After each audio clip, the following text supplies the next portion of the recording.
aquele produtor que tem toda a conta em conjunto, fez 2 contas, uma para ele poder receber como pessoa funcionário, física, né, como funcionário, e a outra como empresa.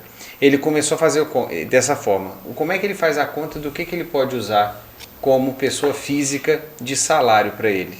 E quando que esse produtor ele pode fazer uma retirada de dinheiro dentro da empresa dele, como se fosse, por exemplo, uma dividendos, né? Dividendos. Dividendos. O que vocês podem falar para a gente com relação a isso? Eu acho que a primeira coisa ele tem que conhecer qual que é o valor da vida dele. Então ele tem que conhecer as despesas. A gente não tem jeito. E dói. Dói olhar para as suas despesas mensais.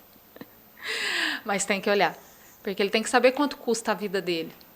O que ele está retirando. A empresa dele consegue pagar essa vida que ele está levando? Então, ele conseguindo separar e enxergar qual que é o valor ideal para eu viver, né? Qual que seria o gasto da minha vida feliz, que a gente costuma falar. Olhou para as despesas.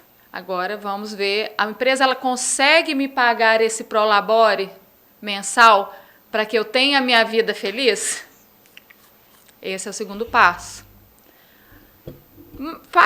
Até qual que é o valor da felicidade. Justamente. O seu valor da felicidade cabe dentro do seu prolabore? E outra coisa, de modo que não detone o negócio. É isso que eu ia falar. De maneira que não... você tem que ter o valor, manter a saúde da sua empresa, você tem que pensar no seu negócio. Vamos pôr 6 meses, você pode olhar e falar assim, isso aí também vai de cada um. Estabelecer uma porcentagem daquele que está em lucro. Talvez o Leandro, que já é empresário há mais tempo, vai poder falar mais sobre isso. Você tem a divisão de lucros ali.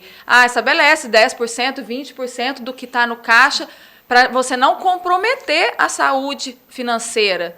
Mas você pode fazer essa retirada, essa divisão de lucros 6 meses, uma vez por ano.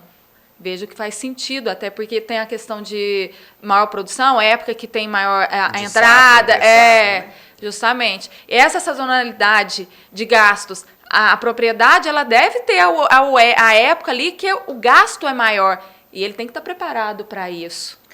E aí é importante ter uma visualização do seu orçamento e entender que a sua capacidade econômica está um pouco fora também, porque assim, é até um ponto que a gente trabalha muito como autoconhecimento.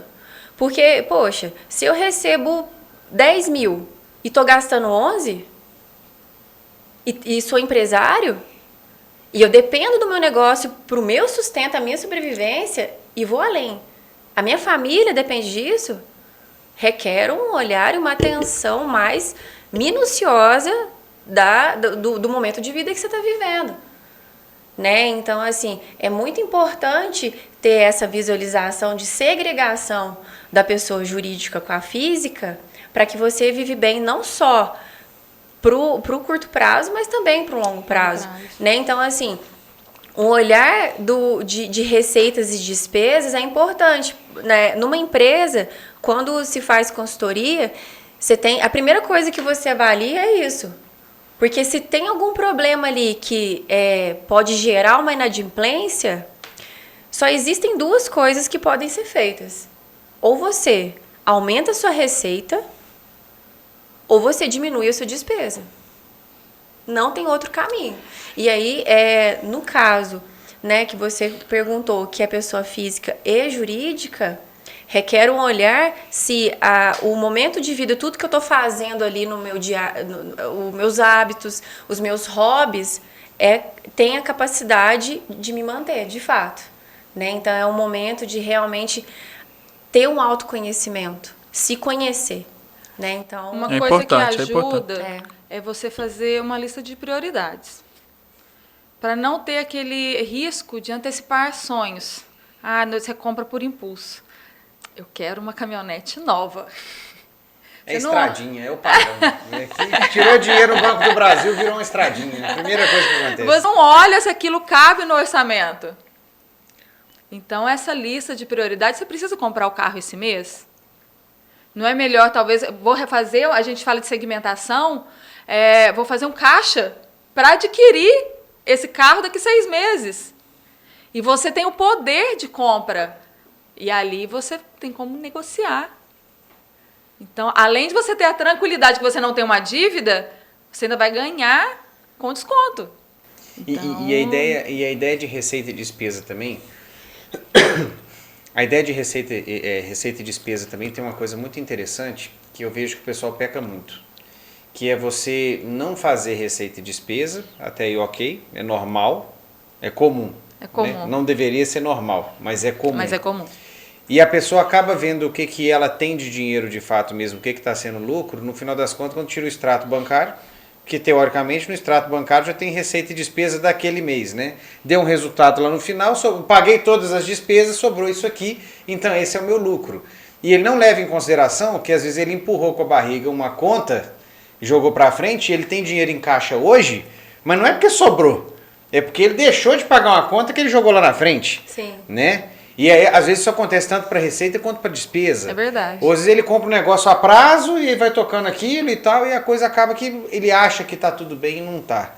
Eu morei em Goiás e eu vi isso acontecer algumas vezes. A pessoa que tinha caminhonete, a pessoa que tinha status, mas na hora que você colocava assim, de fato, no papel, o que você tem de ativo? O que você tem de terra? O que você tem de patrimônio? Eu tenho tanto. O que você tem de dívida? Menos tanto.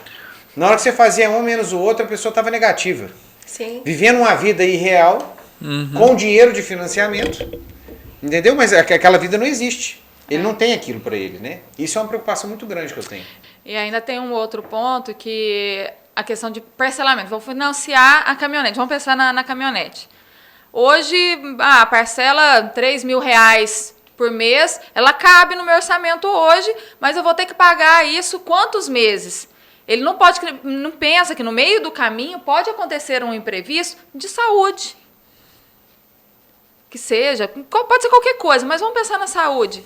E que isso pode afetar a renda dele e que esses 3 mil não vai caber mais no orçamento dele. O que acontece? Vira uma dívida. E vamos pensar nos juros que está hoje, né? A Selic está 13,25. Você tem uma dívida, imagina isso.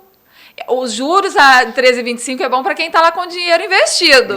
Do outro lado da o moeda, outro, né? Mas se você tem uma dívida, isso aí, gente, é exponencial. Pesa muito no orçamento, Pesa. né? Não é à toa que a pesquisa que teve em julho agora mostrou, está com 78,5% das famílias brasileiras estão endividadas.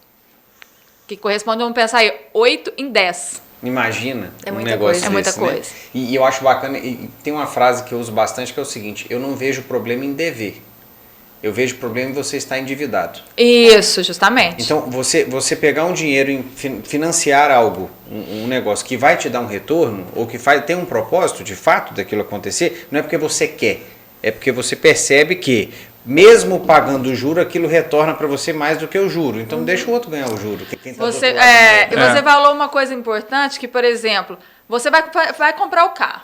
Eu vou voltar no carro. Você chegou lá, ele não vai te dar desconto se você pagar à vista.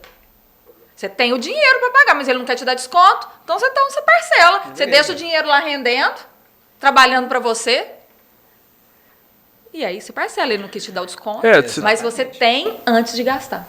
E peço desconto, né?